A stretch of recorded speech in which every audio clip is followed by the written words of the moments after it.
Welcome to another episode of the 2-for-1 podcast. I'm your host, Dion, and alongside me, as always, on a Monday night, my fellow co-hosts are in tow. Joining me live from the country where one region just got rid of daylight savings time. It's my main man, Mitchell Slider. Mr. Slider, how are you, sir? It's weird. You said in tow. Like he got a lot of stuff with feet. It's weird, but yeah, man. No. T-O-W. Taillight. Hold on. Well, in case for our new listeners, I'm just gonna let everyone come in real quick. Dion does have a thing for feet. It's okay, but we all accept him for it. Well, where did this come from? First I'm short, then I tolerate. I tolerate the things that he does with feet. I don't accept it. Yeah, but yeah, okay. no.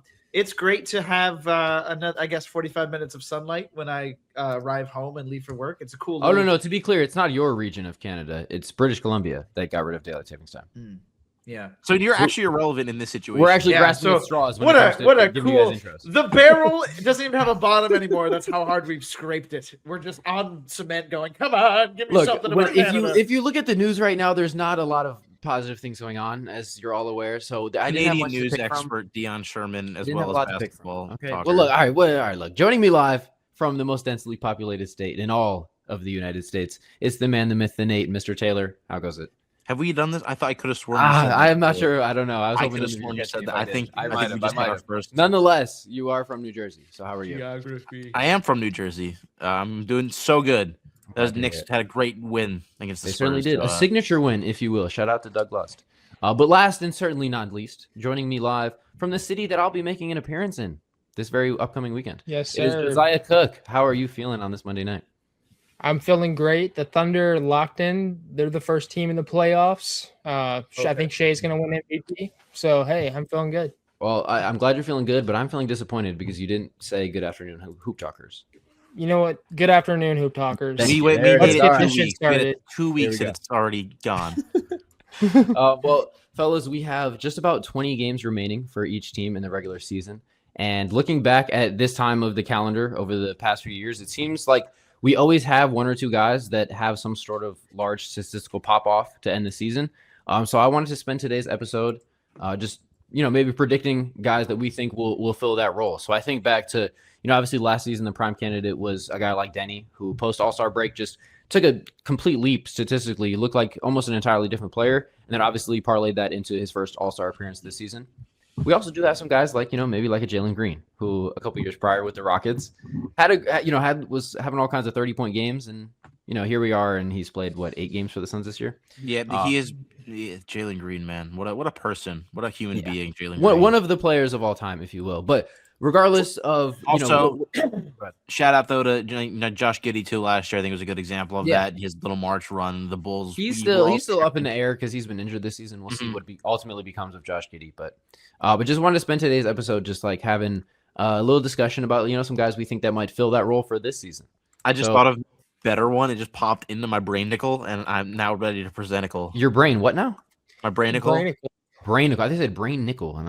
Anyway, No. Mr. Sider, get us started here. Who's someone that you got your eye on as far as someone that could pop off? So I actually have 2 names to present to you. Just to broaden the chance of stealing one of the other names on this list. Real. Hold on. I just want to go back. There was a time where I thought Jalen Green was like next up, man. I was like, man, I can't wait for Jalen Green to be drafted by Toronto and just be like Dion plus and Levine plus and just be like, that shot creator we need. And then he's just ass. Am I wrong in saying he suffers from LaMelo Ball syndrome, where if you had any other player's brain, he would be a lot better? Well, I don't know. I think honestly, LaMelo is not the right comparison to make because part of LaMelo's brain was what makes him such an interesting player.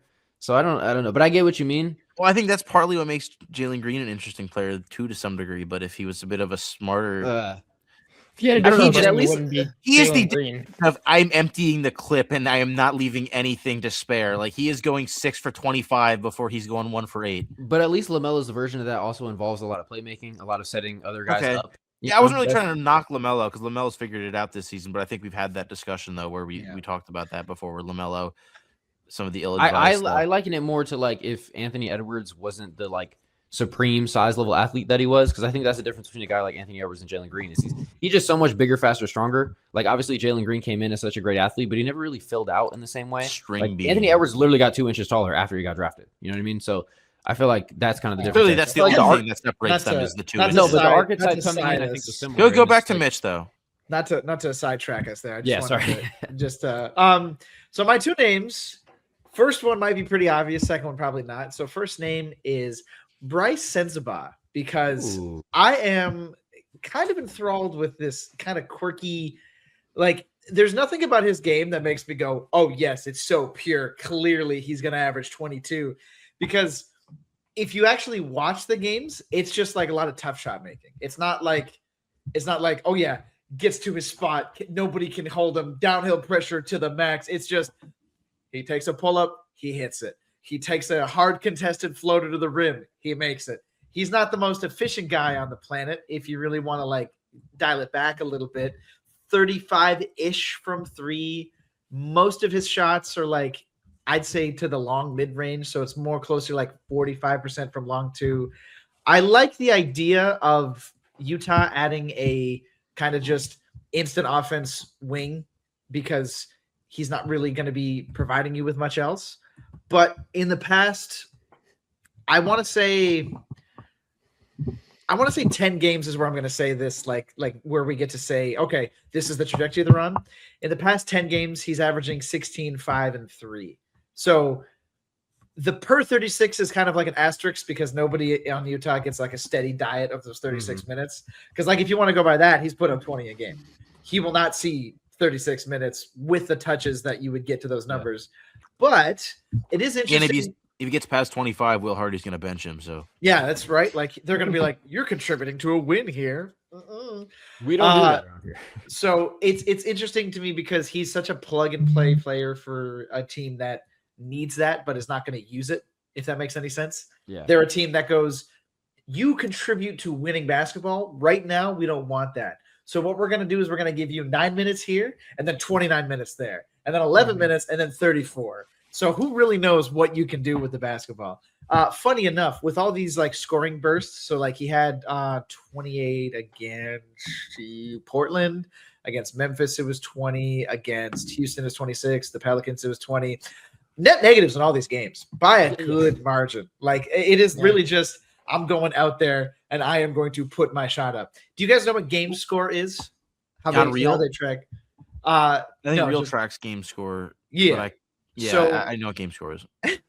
So his highest out of all those games, so like his best game score was a 20.4, which is still a net -3. Yeah, I was going to ask. Yeah, like a 20 is like the bare minimum for like a decent game. Yeah, no, 20 is the, okay, here is your positional average. Okay, above to 25 is like a good. And so his best is at 20. His best is at 20. Okay.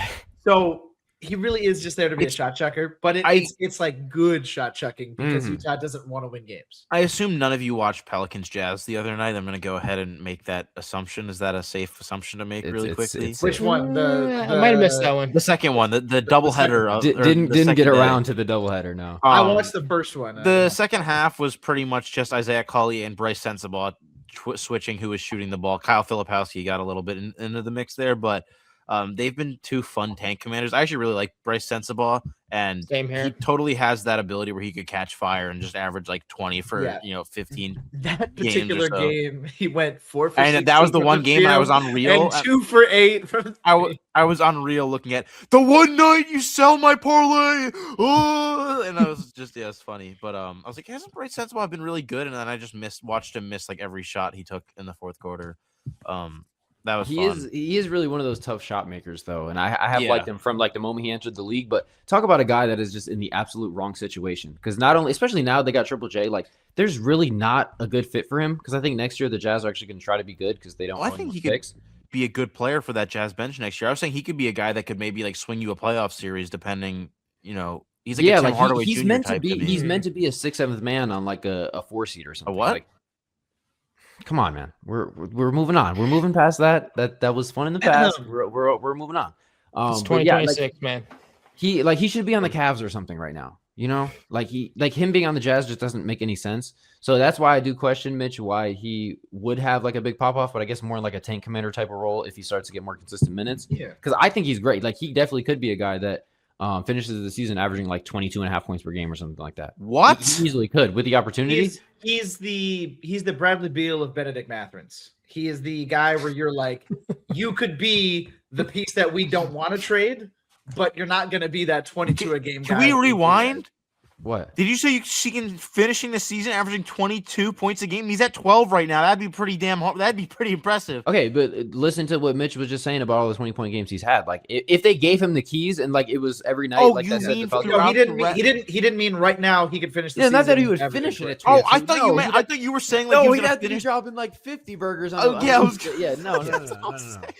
no. I meant never mind. Over the next 20 games, if he were to average 20 plus points, I could see that I can yeah. Jeez. So the other name I wanted to throw into the hat was none other than so this team, Brooklyn has a mortgage board of players that you could just pick out. This could go in a million directions. But I'm actually going to say Danny Wolf. Danny Wolf is hey, I mean, if you want to talk about it's a solid pick. I just don't like Danny Wolf that much. Yeah, no, I mean, okay, hold on. I'll tee you up for it. Okay. What don't you like about Danny Wolf specifically? Just thinking about he is ugly and just thinking about like 4 years down the line or whatever his like prime / peak is or whatever. Who is he? Like, what type of player is he really going to be, and does that fit in on any sort of like productive team? I just don't know who he is. So if you can give me the sort of elevator pitch, I can. Like, how? Okay, sure. No, this is Mitch. Let Mitch cook. Let Mitch cook. No, I just want to see if Mitch agrees with this before he gets into. I was going to say I think he's like a Naz Reid type big, where he's a scoring punch who can handle the ball off the bench. Yeah. Interesting. I see the actually. You know what's funny? Role wise, that's what I would give him. Archetypal wise, he's somewhere between Hito Turkoglu and Maxi Kleber. Like those are his sweet. That is wide. That's interesting. That's archetypal. That's archetypal. That has nothing to do with star level production. That's the inkling of the player. When you go to build the player, you get shades of Hito Turkoglu, Maxi Kleber. Okay, I got you. Like you get this player who is capable of being that high post pick and popper, who's also sometimes will have like a 16, 8, and 10 game. Like that's like a very real thing. More likely we'll have like a 4, 3, and 2 game. There are so many like highs and lows of Danny Wolf because he has the ball skills as well as the passing chops. You don't really want to have him take as many actual jumpers as he's taking. I don't know. Again, you have no reason to watch Danny Wolf basketball. He shies away from actual like rim pushes to take like 7-foot jumpers, which is like a really weird thing to do for a guy who finishes around the rim pretty well. Again, like we talk about this like high-low age thing where like he's going to be 21 in May. Still, again, lots of room to grow, lots of like way to get there. I don't think he'll ever be like a rim protector, more like a rim deterrent. Again, Danny Wolf's best existence is being that like Naz Reid-esque player where you come in and you're like, oh, he just got me 15 and 4 and I blinked. And now he's back on the bench because he can't last 30 minutes against a real defense. Like, yeah, the physicality piece is what worries me because, he does have a little Naz Reid-ish to his game, but a lot of it is like you said, Mitch, like he doesn't really want to go all the way to the basket. He kind of does that like, I'm going to back you down like I'm at the YMCA type of stuff and just kind of like soft finish in the paint there.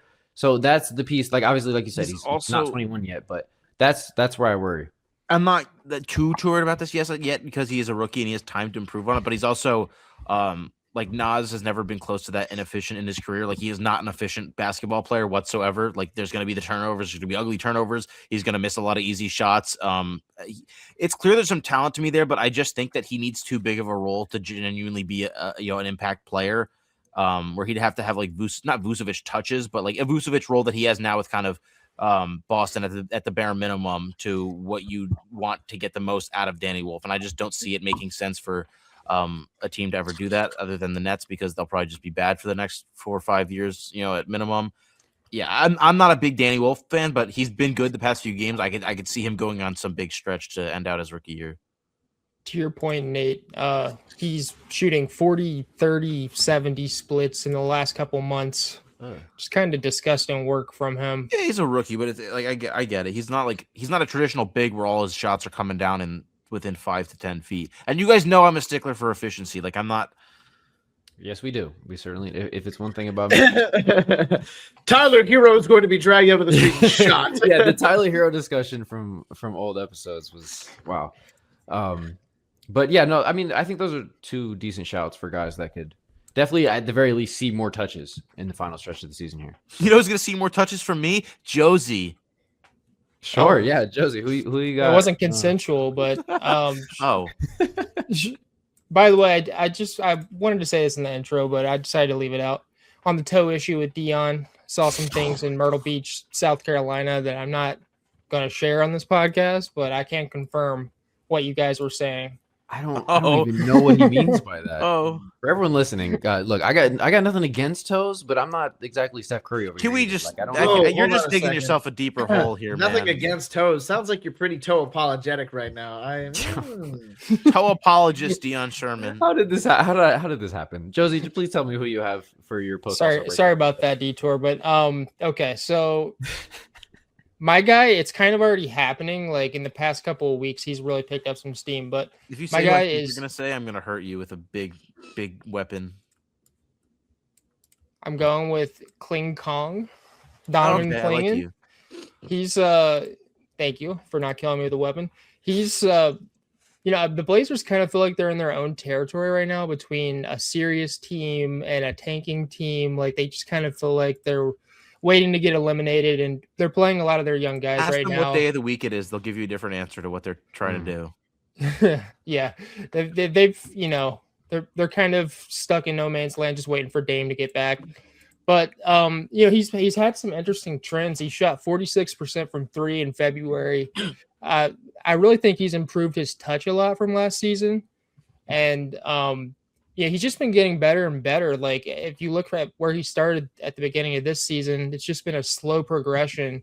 More points, more rebounds. That's coming with a little bit more minutes, but it's just been a really impressive season. If this trend continues, he's going to end in a really serious place and have like 30 minutes a game, all the opportunity in the world. So he's not your traditional, Josh Giddey, Jalen Green, where they have the ball all the time, but I do think he is headed for a really big March. That's a really good pick, dude. The game. Did any of you guys catch the Blazers Suns game where the Suns put up like measly 77 points? Oh, when they lost by 50? Was it it was like 90 something to 77, but it might have been the first game after Dylan Brooks' injury, or maybe the second. I don't know, but an absolute disaster in large part due to Klingen just like absolutely swallowing up the paint. Like he was really good in that game. Good on offense too. So I like that pick a lot. Like you said, not the traditional like just gonna go have like a point explosion because the ball's in my hands all the time type of player, but someone that actually is taking a step forward in their game and like heading into next season. Like okay, this is a real like influential. He could be a player. piece. Like an actual like foundational piece. Like, of the team. This was a top 5 big in the sport. I know you've been pushing that agenda for some time, and like it might be time next season. Like it looks like he's starting to put that. Yeah, together. I'm thinking like this is such a bold prediction, I guess, but like I think we're gonna the next few years we're gonna be looking at like the depoy race. It's gonna be like Chet versus Wemby versus Klingen, and those are like the top 3 firm candidates. Just because I think you got to. Where's my Scotty Barnes love over here? Mobley and Scotty in there too. Maybe even like an Amen Thompson. We'll see. All right. I've said the 3 favorites, and I'm sticking with that. I don't really. Now, well, there's only one real favorite, unless a certain Frenchman doesn't play. Well, yes, but okay, Wemby's health is going to be in jeopardy every season until he right. So like it's either it's like him or the Pool every year, I think, or the field. No, I'm saying I think the Pool is going to be left behind by Mr. Klingen. Mr. Klingen. Mr. Klingen. What is this little Mr. trend that you're on? Versus Mr. Silva. Could I pitch you on 2027-28 All NBA Klingen? Oh, yeah, like best player on the Blazers, huh? Yeah. Here's the thing. I think where we talk about like highs and lows of Klingen, I think I've seen enough where I'm genuinely convinced that. Remember how we all had this thing in our brains that was like, "Oh, this is the last year Şengün's not going to be an all-star," and then the next year he wasn't. It's like, okay, well now for sure it's going to be every single year. I think Klingen is going to enter that Şengün tier of like, "Oh, this guy's pretty fucking good," and then immediately in 4 months, as soon as he enters that tier, blast past Şengün and be like, "Hey man, remember all those cool things that you're like a Bizarro Jokic, but you're a pylon? Guess what? I have like." Maybe half a tier worse offensive capability, but I can swallow with my forearm shots that go at the rim that you can't even jump over a phone book. Klingen's going to do all those things and then also be the most impactful, maybe not the best player on the Blazers, but the most impactful player on the Blazers. Ooh. The fact he's All-NBA finding his shooting stroke too, like it's so deadly. It's scary hours.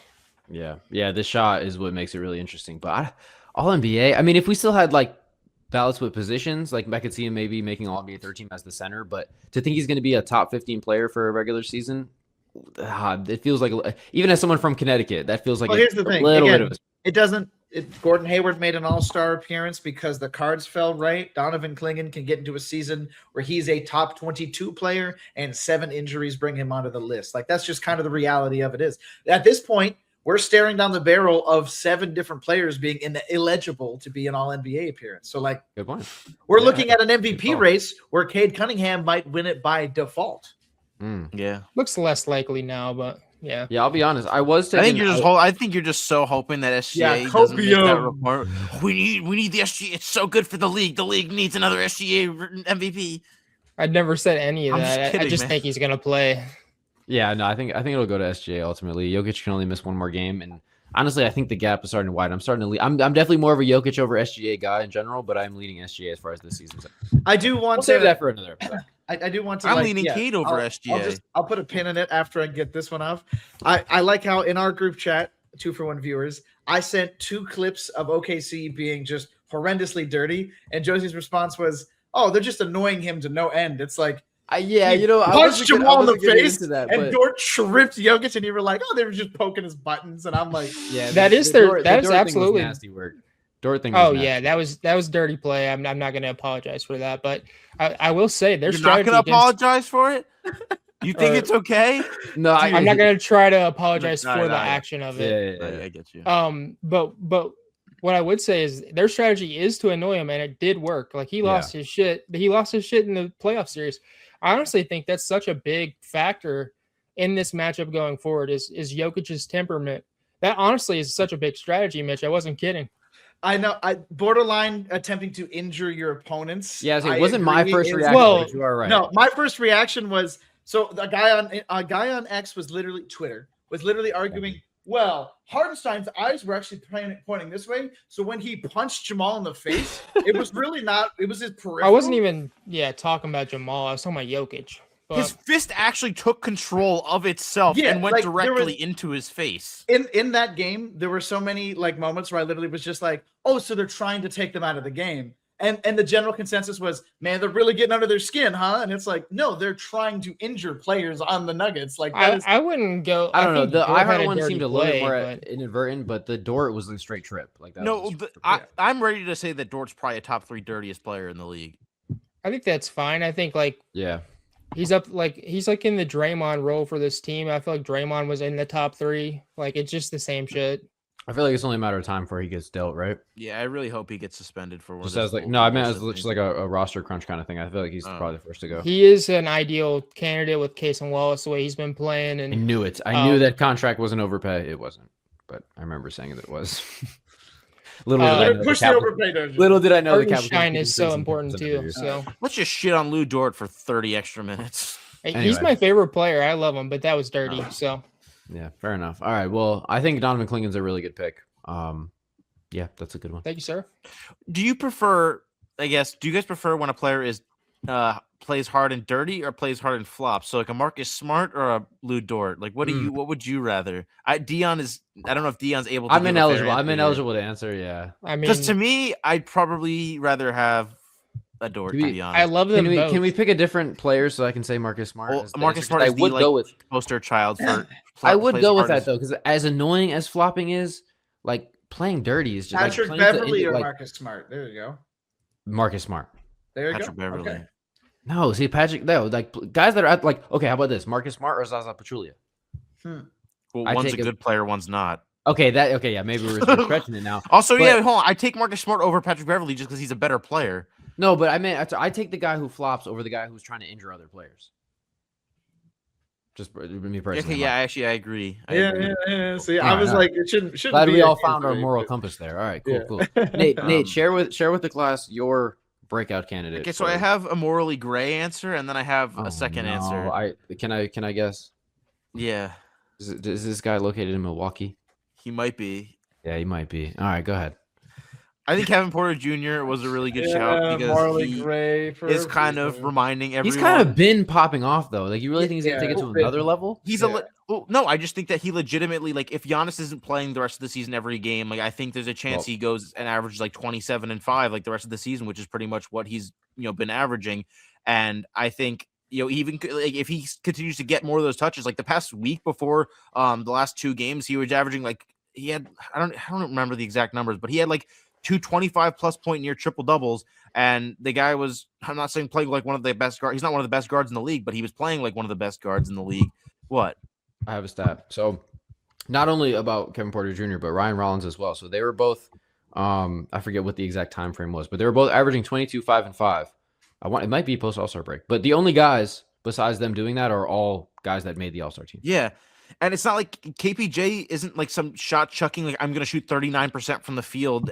He's gotten better with, taking care of the ball and being more efficient. I'm not saying he's the most elite in terms of that category, but he's been better. It's definitely not to the carelessness that I used to see with Houston when he was kind of in charge of the ball handling duties in Houston. He's kind of reminded everybody that he is a pretty good player, and I wouldn't be surprised to see him close out the season putting up, similar stats to that, unless Giannis is just back and playing every game. Then obviously those opportunities are gonna be a little bit less. It's already happening tonight with Boston. So yeah, I was gonna say he's back tonight. I'm missing the Celtics game. Yeah, I have it. I'm just glancing at it. It's pretty much over at this point. If Boston's only him and Sexton would have worked out, man. Yeah, him and but Sexton? It was Sexton and then Garland. Oh yeah, in Cleveland. Yeah. And then he got traded from Cleveland because he had a hissy fit. Multiple times. I mean, all the question marks about him coming into the league have really played out, and that's why his career is seemingly like so derailed. But he is a very, very talented player, and I think. But this seems to be the best situation he's been in. Yeah. And Milwaukee seems to like have trust in him, and they're kind of like, okay, you're our guy right now. Him and Ryan Rollins have been playing really well together. I just like, again, I know Morley Gray. I'm not a really fan of what he's done off the court, but if he's reconciled for his mishaps, then I guess I'll power to him. Don't do it again, because that's not good.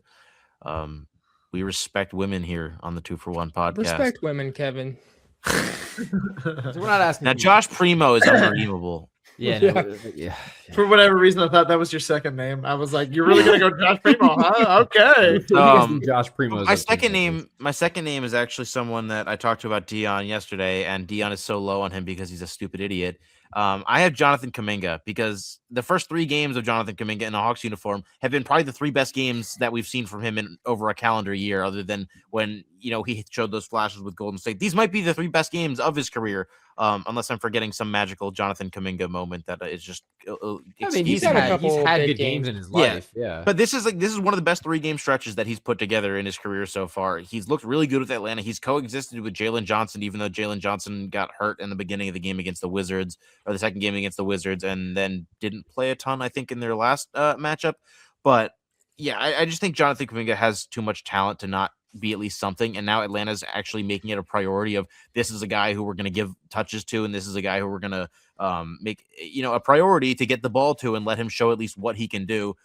Getting him for Porzingis, I think, was a steal, and I'm actually pretty high on the potential of him and Jalen Johnson being your forward tandem going forward, because that's a ton of size and athleticism if it can work out. So talk about a bad month for Zachary Risachet, man.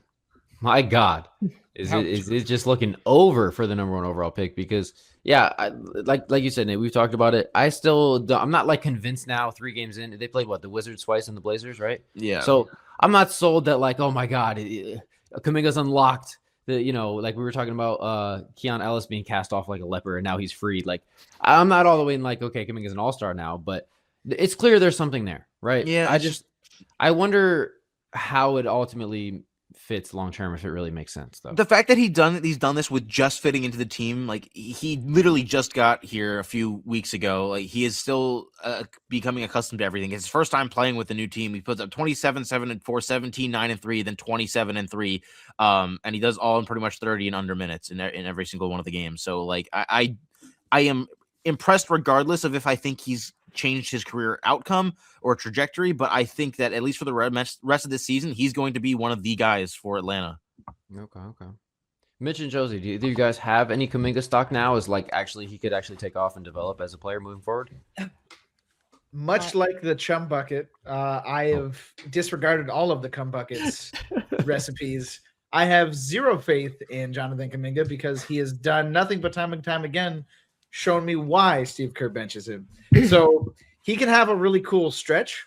When I see a 70-plus game sample size of him in a Hawks uniform, then I will be like, okay, we're going to put the shortstop on the Kuminga stock. We're going to buy now. We're going to sell all of my Bub Carrington stock at that point. I'm going to buy up Jonathan Kuminga stock. I have if you look at my player portfolio, there was a lot of weird players in that portfolio index. But the thing is with Kuminga, you're right. I'm not quite like, oh my God, the shackles are free. He can just do whatever he wants in Atlanta because no one can stop him. No, it's like, yeah, he's out there putting up shots because Atlanta doesn't really have anybody else right now. And that's exactly what they need. Yeah, they do.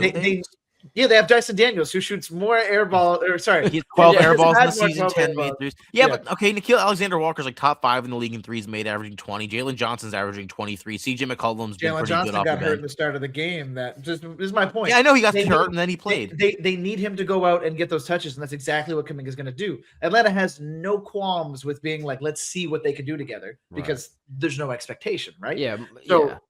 I have no belief that Steve Kerr was doing anything right the past few years. No, but my question is like, what does it look like over the course of a full season? Because we saw it with the Warriors. Like when Steph Curry got hurt in the playoffs, yeah, Kuminga finally got minutes, and I don't know if he had like 30 points. I forget exactly what it was, but he had a breakout game. So I'm not convinced over this 3-game stretch against not the strongest of competition. It would take, I don't know, Mitch. I don't know if it would take me 70 whole games next season to be like, okay, cool, but maybe like 50. I would think there's 20 games of the end of this season. What is that? What? I don't know if he might play 37, but if he plays 39, then I'll really be feeling all right. Like, okay, hold on. So the 20 games of this end of this season, and then 50 more. So wait, 70? Oh my God! Oh Dion. shit! Look, we have to say this guy might be onto something. I'm just throwing numbers out there. Okay, I listen to a lot of. I know you're just throwing numbers out there. Yeah. You're just like this is how it goes. 47 games, 29 minutes. The point. Listen, the point I'm trying to make is. 70 games. Can I throw a number out there? Yes. He's shooting 67.7%. Nice. As a member of the Hawks so far. Nice. That's not going to last. But I do like the pick. From the free will. I like the pick in the terms of what we were talking about here, which is who are guys that are going to up their averages at the end of this year. I absolutely think he is going to do that. Plot. I'm talking about who is going to be a dog the rest of the year and go absolutely sicko mode. And he should do that. Yeah. But okay, Nate, but are you actually a believer that like this will translate into becoming a different Okay. Because we've seen the talent. I feel like a lot of the times that he's like, okay, Steve Kerr's like, you haven't played in a month, go play. And he played for Jimmy Butler at a really good game once Jimmy got out. Like same thing happened earlier in the season for that little stint. He was really good the first 10, 15 games. Like there's clearly something there with Kuminga. Like Steve Kerr doesn't know what to do with young players. I don't know. I feel like you guys know this. Like James Wiseman had some talent, like never ever got properly developed and got injured. Like that's a whole nother thing. I'm not saying that he was necessarily like it was all Steve Kerr's fault, but he didn't do shit with Wiseman. They drafted Moses Moody in the lottery. Moses Moody hasn't gotten a real opportunity to play until this year. This is like his 5th season in the NBA. So I don't understand what like they were doing with that. They passed up on LaMelo and Anthony Edwards for James Wiseman too. That's like another thing where they passed up on 2 other guys that they could have gotten, or they could have gone up and gotten. Yeah, the that's first less pick. Steve Kerr related, I would say. But I look at Jalen Wiseman. Like I know Jalen Wiseman is looking at Jalen Turner right now, and he's just who is Jalen Wiseman? Who the hell is this man talking about? James for a Wiseman. second, I was like, wait, did I just get flashbanged no, and psyoped into thinking that James Wiseman's name is Jalen? And I was like, oh no, run that back. No, I think James Wiseman is looking at Jalen Duren right now, just being absolutely sick. Like, why can I not be that guy? Look at the leap that he's taken this season with proper coaching and development. Steve Kerr was never giving him that, regardless of if he actually had that level of talent. Like, yeah, Steve Kerr kind of wasted him. So that and Kuminga, he doesn't have a good track record. Taking a guy late in the first too, like Patrick Baldwin, they drafted. I mean, Pods hasn't been, necessarily awful, but Pods hasn't been another guy that they can really help, build around with. Jordan Poole, they got rid of for Chris Paul. Like, everything that they've done with their young talent has ended up in a negative way. Like there has not been a single positive outcome with any of the young players that the Warriors have drafted, other than Poole helping them win a ring. Well, since like Draymond Green. Yeah, like nobody Or under Kevon Looney. Yeah. nobody under or in the post KD era has had any success. These first round picks under Steve Kerr. I actually can't believe I can't believe the guy that punches the other guy in the face is the one that you keep. Like, don't you think you'd go, oh fuck, he's really becoming a problem. Let's get rid of the guy who's shown promise and is the victim of this situation. We're gonna double down 4-year extension. Yeah, like I wouldn't be surprised if Poole ends up back on the Warriors once his contract's up. I would tell them to go fuck themselves. Yeah, bro. I'd be very surprised. If anybody from the Warriors organization called me and my agent was like, they want you back, I'd be like, go fuck yourself. Although he might be out of a job at that point, so he might not have any other options. Yeah, Jordan Poole might not be deserving much of an NBA contract by the time that comes around. So we'll see. I still think I think he was more valuable to Golden State than any other team, and they were still like, yeah. I agree. Chris Paul button. Having enough shitting on the Warriors. Yeah. Enough shitting on the Warriors. Let's transition No, actually, I would argue that we haven't shit on the Warriors enough. Hey, we'll save it for when they get bounced in the first round, or maybe even the play-in tournament. We'll see how it goes. But we'll go to mine to wrap this segment up.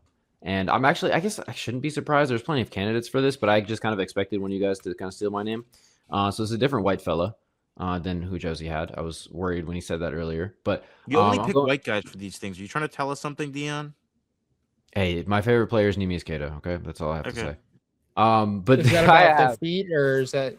I'm sorry. No, over the feet. Unrelated. So the player that I have in mind that I think is going to statistically pop off, he's probably more Jalen Green than Denny Avdia, if you will. But I think Ty Jerome of the Memphis Grizzlies is going to have the opportunity. He's already shown it since he's come back from injury. He's played 8 games. Going to play. Yeah, he's definitely going to play. He's back now. I'm kidding. He's literally been marked out with a phantom injury every other game. What do you mean? They'll play him one game and then he'll just not be available for the next 2 or 3. Like I have him on my fantasy team. He's not going to play more than like 10 games the rest of the season. I think he will. I think that I could see him being the guy that ends up getting a lot of the touches. With the way that Cam Spencer has faded out, Cedric Howard obviously is a big pillar of the team at this point, but he's not like a huge on-ball guy. Like I just think there's a ton of on-ball opportunities for Ty Jerome, and he's been great in the games he has played since coming back from injury. Yeah, so all 8 of them, all 8 total games that he's played. Well, how many has he missed in that time? Dude, he has literally he'll play one and then gets marked out for the next 2 or 3. Like he has been on my IR on fantasy for the past week. He has. They are purposely holding him out. Since he's come back, he's played 8 games and he's missed 4. So, he's played 8 games. Yeah, right. You didn't have to add the missed 4. He played 8 games. But we're talking about the final 20 remaining. I think that he's going to be a guy that gets a lot of touches. He's already he's in the 8 games he has played. He's averaging, I think, over 18 points a game. Like I think he's 19, 5, and 3. Yeah. He's averaging like 19 in like 23 minutes a game. Yeah, so I don't know. As he continues to get healthier, I see those minutes going up, and I think he's just going to get a ton of touches. No, but see, the thing is, he is pretty much healthy. I think at this point, Memphis is trying to lose games. They don't want to win. Well, I don't think Ty Jerome is going to carry them to victories. No, but he is by far the best player on that team right now when healthy. I don't see why they would be playing him when he's already being held out right now. Maybe, I don't know. I mean, he's not. I don't think that he's so good and so just their best player that like. He's not, but he's already not 100%. Why would they play him in meaningless games that they don't want to win? Because he's back. Why would he not want to play basketball? He's getting momentum for next year. Ooh, yeah, Dion figures out that the players don't get to decide when they play games. It's the team. Why would he not want to play basketball? Ask Larry Markkinen that question. Okay, good point there. But I don't know. I don't really left thigh contusion. You really think that he could not be playing right now if they wanted him to play? I hate the word contusion. Do you guys know what it's a bruise? A bruise. It's a fucking bruise. So, yeah, that's crazy work. But I don't know. Out of the 20, what is the Grizzlies record? They have 20 games left. But regardless, I think he will play the majority of the games down the stretch, and I just see him as a guy that has already kind of popped off statistically, and I just think it's going to continue. Obviously, he was 6-man type of guy, but he's having the best scoring stretch that we've really seen from him. So. They have 31 games left. What I will say is when he does play, he is so tough, and he's only gotten better. Yeah, I was going to say 30. It doesn't make any sense. 21 games. So I think he'll play more than 11 of those. I think it's fair to say. I would love that for my fantasy purposes, but I don't think he will. Okay. Well, time will tell. But I just like the projection. Yeah, I just look at this Grizzlies roster. they're the most. That's a thing to do. Yeah, it is. And it's just like, I don't know. They have NBA players on the roster. You know, this is not the Nets or. Whoa, the Memphis Grizzlies employ NBA players? But they're teams. They are one of the NBA teams of all time. Like, there's no sense that they're going to make a play-in run, but like they have some guys. And I think they're kind of stuck at this point in being like the 11-12 seed. So I think Ty Jerome's going to play, and I think he's going to put us some numbers. Okay, Booger Johnson. Thank you. I want to have that on a plaque. The Memphis Grizzlies have NBA guys. Like that's like that's the best Dion quote I've heard this week. This NBA team has NBA players. Dude, this football players had this. That football team has some football players. All right. I know what you mean by that. Players who contribute to basketball games. Like I understand the nomenclature of what you're trying to say. Yeah, it is also so funny out of context of who didn't have players. Yeah. I compared him to someone who did not. So whatever. The point ultimately got across. You guys are just bullying me. Let's move to our next segment for today's episode to wrap this one up. We're bringing back the chopping block once again on a Monday night. So for those that are not familiar, the chopping block, we are attempting to eliminate 26 different teams by the end of the regular season, with 4 remaining that we are going to essentially predict as our conference finals matchups. So to recap where we're at this point in the season with just a few weeks remaining, teams that we have eliminated already on the chopping block. We have the Nets, Wizards, Pacers, Bulls, Hawks, Bucks in the Eastern Conference. We have eliminated the Kings, Pelicans, Jazz, Mavs, and Grizzlies in the West. So with that in mind, 11 teams are gone. We're going to eliminate 2 more today. Now, there's one undebatable one here. I was going to say there are some that stand out to me more than others as we stand today on March 2nd. But I wanted to open the floor to you guys to see how you felt. Nate. I think it has to be like this team that I'm looking at right now. Okay, share with the class. I mean, the Toronto Raptors are just not a serious team. I mean, they're really just right. That's the one I saw too, man. No, I think I had the Trailblazers though pretty easily. I think they're the last team that I see left, and I'm like, okay, this is probably not a playoff team or even a play-in team. They've been really inconsistent, and honestly, like more nights than not, I feel like they've looked like a bad team as of late, and they got blown out by the Hawks. I have no hope really left for them, even as a play-in team. So I think for me, that easily be my number 1 nomination. Okay. I mean, they're only 18 games back from the 1 seed. They could go on a 20-0 run to end up the season. Yeah, and the Thunder would just have to lose out. No, I think there's a polar bear in Arlington, Texas, and it was the Portland Trailblazers. I have no idea how they stuck around as long as they did. I mean, I do know how because we have the Danny Adiha super fan over here, and the new Klingon fan trio that has formed. Shout out the Klingons. But no, Portland seems to be like the stare you in the face answer.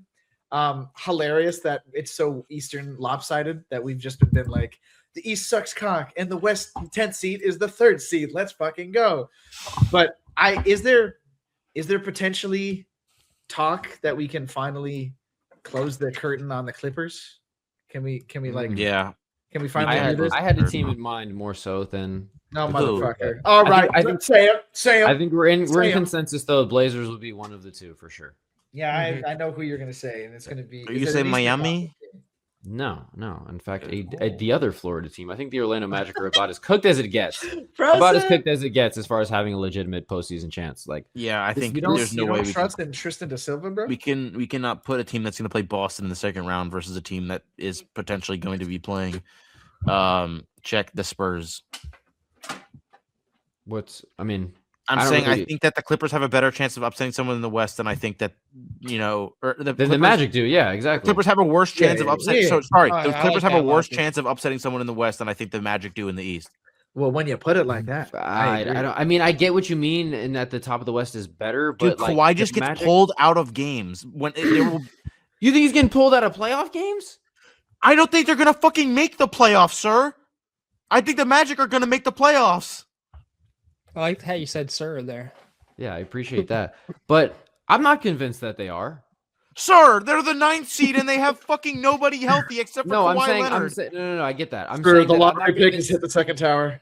Darius Garland's coming back to play like 6 minutes tonight. No, I'm not talking about the Clippers. I'm Yo, concerned, shout out his about toe. the Magic getting into the top 8 and finishing there Why?